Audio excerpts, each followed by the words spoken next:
Damian Mason coming to you from your basic neighborhood Starbucks with some answers and thoughts about their environmental announcement this week to encourage their customers off of dairy as a means of saving the environment. You see, Starbucks is a brilliant company. They have 31,000 stores worldwide, many of which have a drive-thru with 1 to 9 cars sitting in line, chugging out carbon emissions, waiting on their $6 lattes. Starbucks doesn't admit that. They know that that's not good public relations. But piling on milk when there's so few dairy farmers, and it's already popular to pick on animal agriculture, that's a winning formula. So the real deal behind all this is really quite simple. Starbucks has 31,000 stores. They have a hell of an environmental footprint. By their own audit through Qantas, it was announced that they generate 838,000 tons of solid waste each year. Now, it could be higher because that's their own numbers. What about water? The amount of water to make the coffee, to process the coffee beans, to clean out all these facilities, and also to grow the coffee beans in these third world countries. You see, that's the other bad little reality of coffee.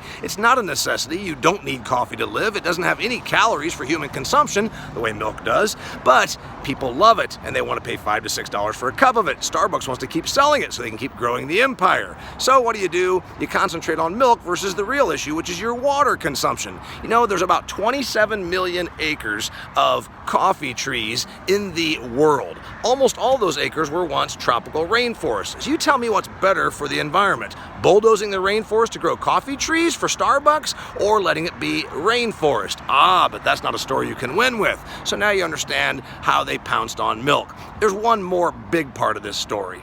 There are 2 large investment firms that push themselves as sustainable investment entities. They were getting after Starbucks and threatening a little bit of a petition within the Starbucks community about their environmental record. So when faced with the reality and some sort of stockholder revolt, what do? You go and create a little smoke screen, which is what they did. Starbucks switching off milk isn't going to save the environment. This is like a chain-smoking heroin addict deciding that milk is their health concern. It's not. Let's talk a little bit deeper here about where this all goes. You see, it's going to be this way for agriculture because we think it's always about the real story versus what the story they can perpetuate. Starbucks knows this. Starbucks knows they're going to get very little blowback from the dairy industry. The $400 million dairy checkoff program has been mummed so far on this whole topic because they don't want to make Starbucks mad. The reality is dairy and milk and agriculture in general was just used and abused for public relations purposes by Starbucks. Starbucks wins. We kind of lost. Damian Mason coming to you from your neighborhood Starbucks coffee.